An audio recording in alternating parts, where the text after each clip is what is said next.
Hello, welcome back to the little castle. Chaucer and I are delighted to see you here, aren't we, boy?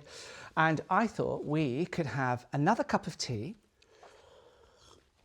Oh yes, always time for tea. Chaucer, should we go on a little tour? Come on.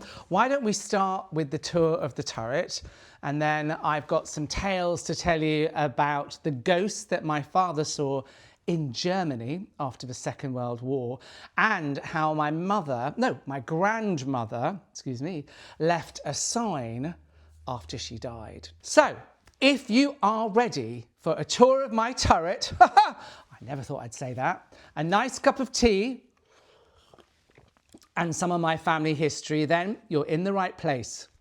Welcome to the little castle in rural Wales.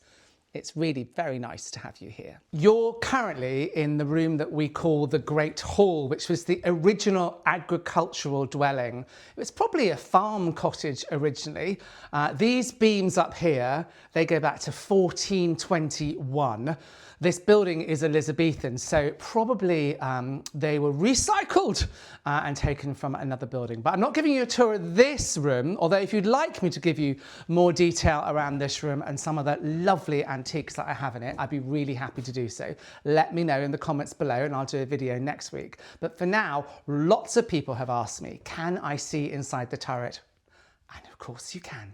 So come with Chaucer and I'll give you a little tour. So the turret is connected to this room by a lovely old door. Oh, I love that. And then it reveals into its own kitchen. This is a solid oak kitchen. I absolutely adore it. You can see here, always work going on. So this is the lime paint, and it is, what is it? It's a dog rose, and that's the colour that we have on the walls here. And we need to do some touching up where there is some damp over the winter in the turret bedroom that I'll take you to later. And so, I'm getting my paints out. So this turret was actually used as a holiday let by the previous owner. We use it mainly for guest accommodation, but I'm thinking about using it for a holiday let. Currently we're converting the stables into a holiday let, but I'm just wondering, would people be interested in staying here as well? And which would you prefer? To stay in the little Elizabethan castle in the turret, or to stay in the beautiful, what's becoming Castle Cottage? Let me know. I'd love to know what you think. And one of the things I adore is the view out to the garden. Look at that. Through to the paddock, and that is where the Second World War prisoner of war camp was. Wow, lots of Italian prisoners were living out there during the Second World War. It used to be actually a cherry orchard, and this place was called Cherry Cottage, and I'm going to bring some cherry trees back. I love this. It's called a glug jug. Let me show you why. So I bought this last year at a Christmas fair, and I absolutely love them. I've always wanted one, and it seemed like, oh, we've got a little visitor saying hello. It seemed like the right time to get it. So let me show you why it's called a glug jug.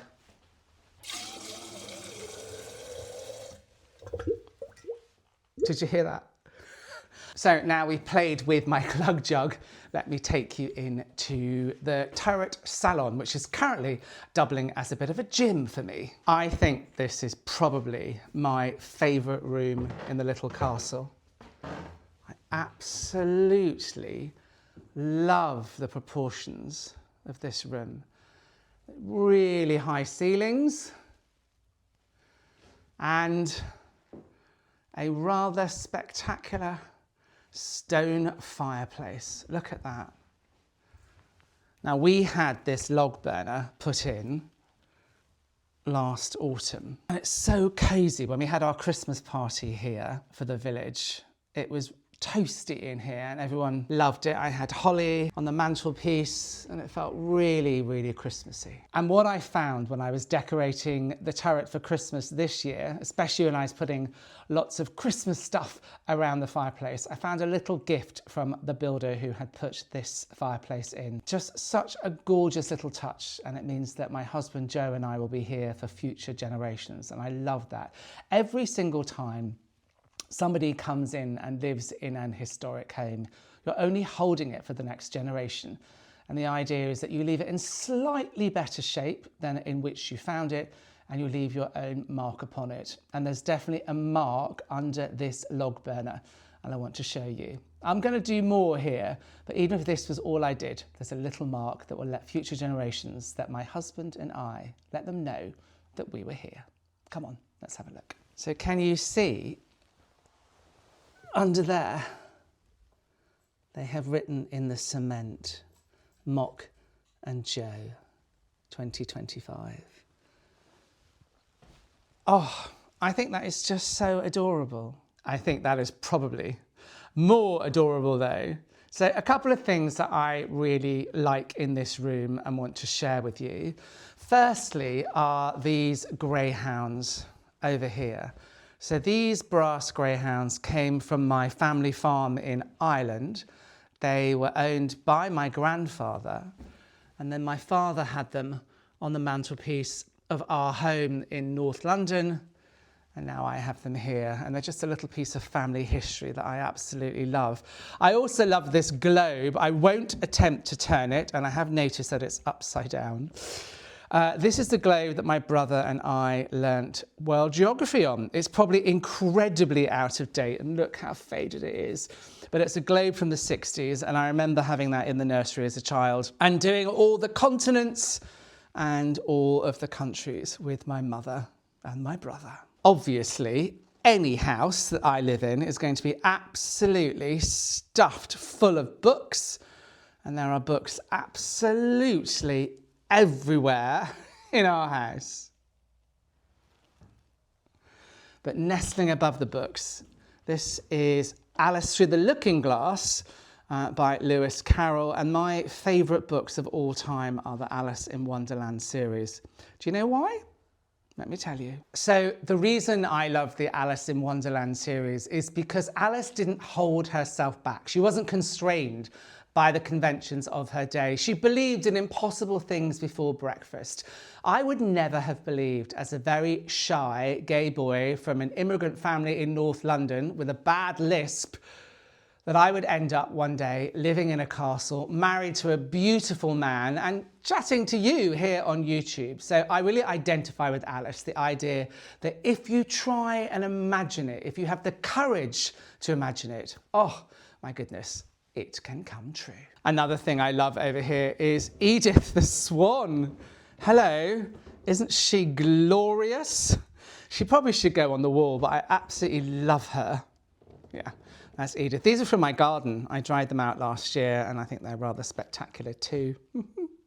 And then the last thing I want to show you in here really is this fireplace and the mirror above it. So this mirror, again, I inherited from my mother and father. They bought it in an antique shop in North London in the 1970s. It was terribly, terribly in disrepair. And I remember my mother gilding that on her hands and knees in the evening when we came home from school. And I love the fact that I have it in my house now. And I think it looks rather spectacular here above the fireplace. And as you'll see, above my Pilates bed. Because yes, I am currently obsessed with Reformer Pilates. I am doing a teacher training course in it. I'm not sure if I'm actually going to teach Pilates, but I really want to deepen my practice. And often you'll find me here in the morning with that little boy watching me as I do some mermaids and some feet in straps. Now, the eager-eyed of you will have noticed these, because work in the castle is never done. I had this painted 2 years ago, but the paint, I should move that chair. The paint has blown. And so we need to repair it. And I have Alex coming in a couple of weeks' time to fix that for me. In the meantime, let's just hide it with a chair. I think that works fine, doesn't it? So I can see Chaucer's off. Let's go upstairs. Come on. Let's go upstairs and show them the turret bedroom. I asked you a while ago whether I should replace this carpet, but everyone said, no, keep it. Look at that. This was one of the reasons I decided to buy here. I just love all the views. So up we go. More repairs. Oh yes. That is where the hopper or the drain behind was full of leaves. They rotted, water came in. I've been drying it off with a dehumidifier and a fan over the last couple of months, and it's almost ready to paint now. I want to show you something here. This picture is my first home in the countryside, a tiny little cottage from about 1600s, which was just by Highgrove, which is the home of King Charles. And I had this picture painted because my mother wasn't well enough to visit the cottage, and I wanted to show it to her. And it was in this cottage that I first met my husband. He was standing at the bottom of the path and he came up for a glass of wine, and I actually had to move behind the door because it was a thunderbolt. It took my breath away. I knew there and then that this man was very special. Marvellous. Right, let's go in and I'll show you the turret bedroom. So here you are in the turret bedroom, which I think is a spectacular room. And as I said, we tend to use it for guests. More dehumidifiers. Oh yeah, make yourself at home. Go on, relax. Marvellous. So whilst Chaucer relaxes wonderfully on the bed, I thought I'd give you a little bit of history and actually some mystery around this bed. We're not quite sure where it comes from. So you can see there are carvings here of Henry VIII, and we think Anne of Cleves, and you can see H and A written in the canopy above. You can see that this looks really old and looks a bit like it's from a rood screen in an old church. But we're not sure whether this bit up here is kind of fake Elizabethan Georgian. So it's a bit of a mystery. I have been told that this bed was a wedding present for Henry VIII when he married Anne of Cleves. Considering he didn't like her, I'm not sure the bed was ever consecrated, but bits of it don't quite fit. It's probably a bit like the beams in the Great Hall. Bits of it are much older than others, and things were put together to create a bed. Anyway, I love it, and I know when my guests stay here, they adore it too. And I think if I do rent this out as a holiday let, it would be an amazing place for people to stay. I know when we first moved into the little castle, none of our furniture arrived, so we only had this piece of furniture here, and I went and bought a mattress, and the first night we literally camped out on here, and bats got in. My goodness, if you want to hear the story of how we were invaded by bats on our first night, I will happily tell you, but that perhaps is for another time. Right, I actually could just spend all day here. Oh, and so could my little boy. Oh, hello. Like, let's go and get my tea, and we'll sit downstairs in the turret sitting room, and I'll talk to you a little bit around the ghost that my father saw and the sign that my grandmother left behind from the other side. Okay, you ready? Let's go. Get yourself a cup of tea. Now, I normally have Earl Grey or Lady Grey, but today I'm in the mood for something herbal, so I'm having a gorgeous herbal yogi tea. Right, let's make our way downstairs. You need to get used to lots of creaking if you live in a house like this. There is no way you're not going to make noise when you're moving, so you always know when someone's there.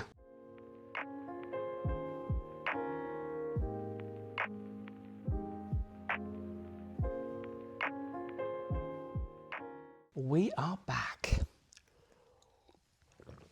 So last week I did a Q&A at Studley Castle, and there were a couple of questions that I left off and a couple of things people asked me for more information about. So firstly, the last couple of questions that people asked me about. One is there someone who really inspires me in my life?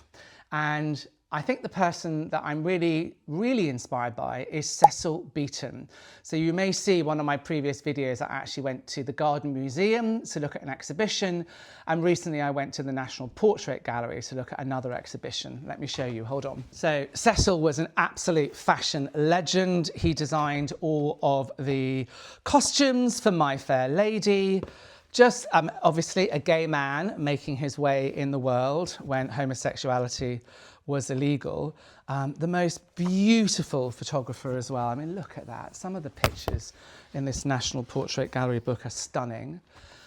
What I also love about him is he loved historic houses. So he had a beautiful home called Ashcombe and then Redditch. Ashcombe is actually owned by Guy Ritchie now and was the married home of Madonna and Guy Ritchie. And lots of what I'm doing here at the Little Castle is based on what he did at Ashcombe. What I love about him is he was fearless. Again, like Alice in Wonderland, he didn't hold himself back. He moved from a fairly middle-class background into the upper echelons of British society because, again, he said, I'm not going to hold myself back. I'm going to be exactly who I want to be. He used his creativity. He used his bonhomie to propel himself forward. He was an example of social mobility, and so am I. And he never stopped working. That's something I really identify with as well. The idea that if you really want to achieve something, yes, it's important to manifest it. It's important to believe you can do it, but it's important to put the work in as well. Another question was, do I ever get recognized? The answer is yes, and it always kind of freaks me out. So, I took my nieces, or two of my three nieces, to New York last summer, and on the plane on the way back, someone walked past and just tapped me on the shoulder and said, oh, I follow you on Instagram, which was incredible. And yesterday I was in the local cook shop in Abergavenny. I was buying some items for my holiday let accommodation. We're converting the stables. And the woman behind the till said, oh, I follow you on Instagram. Oh, and I ordered some topsoil this morning. And the lady wrote back to me saying, I think I follow you on Instagram, which is really exciting. And a man's coming to cut down the tree by the stables. And he said he follows me on Instagram too. So yeah, I do sometimes get recognized, and I always think it's really lovely. I love it when people send me a message or make a comment. I try as much as I can to reply to all of the comments or acknowledge them. So if you want to ask me a question, or you want to just comment on the video and say what you think, or maybe you've got a family heirloom you want to share with me, do comment and I'll do my very best to get back to you. Or you can follow me on Instagram, LifewithMok, and send me a DM, and I'm absolutely always at the end of the day in bed, last thing at night, I go through my DMs. So send me a message there and I'll definitely reply. So, ghosts. I did a little video a few weeks ago about the ghosts that live in this castle, and everyone wanted to know more. So I will do a more detailed video about Gladys, who is buried under the cherry tree out there by the turret, how she walks up and down this room, and also about the ghost that I saw on the stairs. But people have asked me, am I the only member of my family that has seen a ghost? And the answer is no. My father was in the British Army, and after the Second World War, he was out there in the Control Commission in Germany. And partly that was looking after making sure they had enough food to feed the population, because food was very, very, very rationed and very scarce. And also he was one of the people making sure that the prisoners came back from the concentration camps and were rehoused in their homes. So many people had been dispossessed and sent away, and their homes had been stolen by the local population. So my father's role was to go back and help repossess these homes. Really quite a difficult job, and he really suffered with some mental health issues his entire life as a result of what he'd seen in Germany. But he told me a tale one night that really put the shivers up me, and I've never forgotten it. So my father, like me, liked good company. He liked going out. He was very social, and he would go out. He said he would go out at night to restaurants that he knew, on the black market, where he was able to get a steak and chips, which is my favourite meal in the whole world.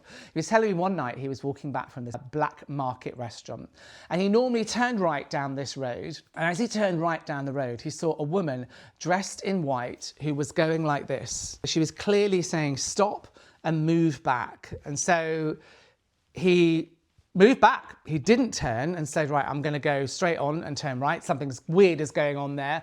I don't want to go down that road. And as he moved off, there was a huge explosion, and a bomb that hadn't been exploded before suddenly went off. So if my father had walked down that road, he would have been blown to smithereens. He would never have met my mother, and I would never be here talking to you. So he wrote to my grandmother to tell her what he had seen and just, say, look, this really weird thing happened to me, mummy. And she wrote back saying, I believe that was my mother. That was your grandmother. So my great-grandmother appeared to my father and said, don't walk down this street. How about that? What do you think? Did my father have too much of the old vino in the black market restaurant, or did he actually see a ghost? Now, my grandmother was a little bit suspicious. Like me, she believed in an afterlife, and she believed that spirits were kind of all around us. Maybe Gladys is sitting here as I chat to you. If she is, she's very welcome. So my grandmother was very old when I was young. I don't really remember much about her. I remember feeding her marshmallows in bed. I remember her being really proud of my late brother Andrew, who was named after my grandfather Andy, so Andrew O'Keefe. And I had a cousin called Ella, who used to make the most amazing soda bread. I remember Ella would make gorgeous soda bread for me when I spent my holidays in Ireland. Now, Ella was incredibly close to my grandmother. And as my grandmother lay dying, Ella asked her, Granny, will you give us a sign if there is an afterlife? And Grandma said, well, I'm not sure I'll be able to, but if I can, I absolutely will do my best. Ella was married, and several years before, she had lost her wedding ring. Gosh. And she searched for it everywhere, couldn't find it, and then eventually her wedding ring was replaced. My grandmother knew that Ella had lost her wedding ring. Granny passed away in the middle of the night. I remember a phone call coming to my mother during the night, and her going downstairs and me coming down sort of sleepy-eyed, wondering what was going on, and her telling me that Grandma had gone to heaven. Well, actually, it looks like Grandma had gone to heaven, because just by the farm building where my family have lived for hundreds of years in Ireland, there is a parlour where we were dairy farmers, and the milk we brought in, and Ella worked in the parlour, whether it was making the butter, as they say, making the butter, making the cream, whatever it might be. So the morning after Granny passed away, she still had to go to work. On a farm, you work 365 days a year. She went into the parlour, and there on the stainless steel table was the wedding ring that she had lost years before. What do you think? Do you think, as I believe, that it was a sign from Granny that there is an afterlife, that she had kept her promise to my cousin Ella, and she'd shown her there is, in fact, a heaven? What do you make of that? Honestly, I don't know what to make of it myself. I think it is true, but I don't know how. How would a ring that had been lost years before suddenly appear on the table? Let me know what you think. If you think there's a logical and practical explanation, oh my goodness, I would love to know. But that's all for today. I have to take this one out on a little walk. I know he's a bit sleepy here, but he definitely needs a walk. And it's been wonderful to show you round the turret. Let me know if you want to have a tour of other parts of this room. This is the Great Hall. We've got a little snug, some other rooms. I'm really happy to. And if you'll be interested in me taking you on a tour of our stables, which are nearly finished. They're becoming Castle Cottage, and I'm going to be opening them, I'm so excited, as a holiday let end of May and beginning of June. I hope you might consider coming to stay with me. I'm outside of Abergavenny in the beautiful Brecon Beacons National Park. And as I looked out the window, I can see that gardeners have arrived to scarify the lawn. So I absolutely do have to go. But for now, thank you for joining Chaucer and I this afternoon, wherever you are and whoever you love. I wish you well, I wish you joy, and thank you for joining us. Take care.